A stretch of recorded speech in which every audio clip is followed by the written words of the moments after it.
Carla, bienvenida. Muchas gracias, ¿cómo estás? Muy bien, contento de verte y de que me caiga el 20 de algo. ¿De qué ahora vamos a hablar? Pues vamos a hablar de uno de los enemigos de este sexenio, del neoliberalismo. Uno de los enemigos. Porque ya no se usa tanto la mafia del poder, ya es ya el neoliberalismo, ¿no? Exacto, sí. O los conservadores también. Sí, Felipe Calderón, los conservadores y el neoliberalismo creo que están como en el top 3, ¿no? Okay. Justamente esta semana el presidente Andrés Manuel pues culpó al neoliberalismo, esta corriente económica del capitalismo, el asesinato de la niña Fátima, que pues conmocionó al país y provocó muchísima indignación en México durante esta semana. Entonces, pues no es la primera vez que culpa al neoliberalismo de algo, también lo ha dicho sobre la corrupción, sobre el bajo crecimiento económico y otras tantas cosas.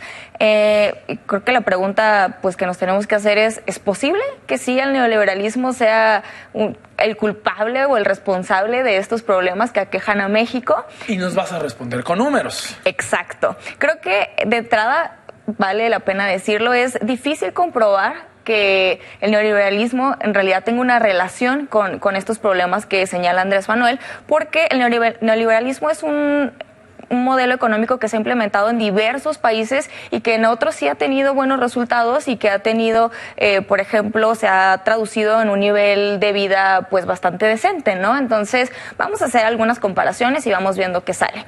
Primero, me pareció interesante comparar las 15 economías más libres del mundo, o las más neoliberales, por así decirlo, con las 15 economías que encabezan el Índice de Desarrollo Humano según la ONU. Si vemos cuáles son los países que están en estos rankings, podemos pues darnos cuenta que hay muchas similitudes. Por ejemplo, en ambos se encuentra Hong Kong, Singapur, Suiza, Estados Unidos, Irlanda, Reino Unido, Canadá, Australia y Dinamarca. Es decir, más de la mitad de estos países coinciden que, aunque son neoliberales, pues encabezan el Índice de Desarrollo Humano. Okay. Yéndonos específicamente a casos que ha mencionado Andrés Manuel, como decía el feminicidio, pues vamos comparando cómo son sus tasas de feminicidio.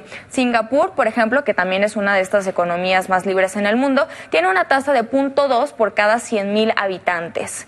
0.2.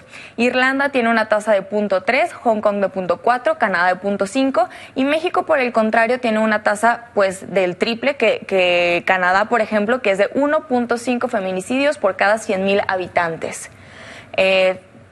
Aparte, si consideramos también por el tema de la corrupción, recordemos que Andrés Manuel ha culpado en numerosas ocasiones a la corrupción del modelo neoliberal, pues también podemos llegar a otra conclusión. Por ejemplo, cada año el Índice de Transparencia hace pues un ranking también donde muestra qué tan corrupto es o no un país y le otorga una calificación de 0 a 100. En este ranking, de las mismas 9 economías más abiertas del mundo, aparecen en los primeros 25 posiciones del ranking. En primer lugar, por ejemplo, está Nueva Zelanda con una calificación de 87.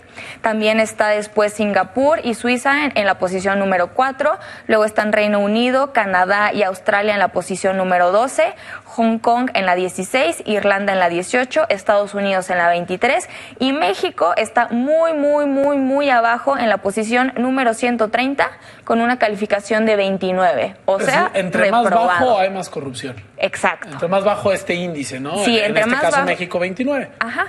Sí, no, México está en la posición número 130. Sí, con calificación de 29. O sea, muy reprobados. Muy reprobado. Otro ejemplo es el crecimiento económico. Si vemos en este punto ya podemos encontrar una relación, digamos, más similar de México con estas economías. Porque, bueno, recordemos que este 2019 México tuvo pues un crecimiento negativo. Y si comparamos con estas economías abiertas, tampoco les fue tan bien en su crecimiento de 2018. México, repito, tuvo un crecimiento de menos 0.1 durante 2019. Reino Unido tuvo un crecimiento de 1.4 durante 2018. Canadá de 1.9. Nueva Zelanda de 2.8. Suiza de 2.9. Y seguimos así la lista. Vemos porcentajes de 2, 3, pero se rompió la regla, digamos, con Irlanda, que tuvo un crecimiento de 8.2. Ok, Irlanda mero abajo, ¿verdad? Sí. Oye, me falla la vista. Yo leía México en lugar de Irlanda y dije, mira, ¿a poco crecimos tanto? No me acordaba. Ojalá hubiera crecido México, o crezca en algún punto 8%. Sí. Pero entonces creo que hablar del neoliberalismo y culpar al neoliberalismo de problemas, por ejemplo, de la desigualdad en la distribución del ingreso, es muy válido, porque ha sucedido en muchísimas naciones, no solamente aquí, pero creo que hablar con una corresponsabilidad del neoliberalismo con los feminicidios, creo que queda corta la acusación, porque no solamente se trata de un modelo económico, se trata de falta de políticas públicas, se trata también de un sistema de justicia que nos debe muchísimo. Hay una tasa de impunidad del 90 y tantos % con los casos de feminicidios y de muchos delitos. Entonces creo que falta solucionar muchas problemáticas y no solamente estar repite y repite una y una y una. Cultura machista también, ¿no? O sea, porque supongo que en Latinoamérica, donde hay una cultura machista muy arraigada, a diferencia de otros países, países nórdicos que casi siempre vienen como ejemplo, sí hay una diferencia también, claro, ¿no? Independientemente del neoliberalismo, ¿no? Como lo comentas. Sí. Pues bueno, Carla Rivera, me cayó el 20. Muy bien. Vamos a la pausa.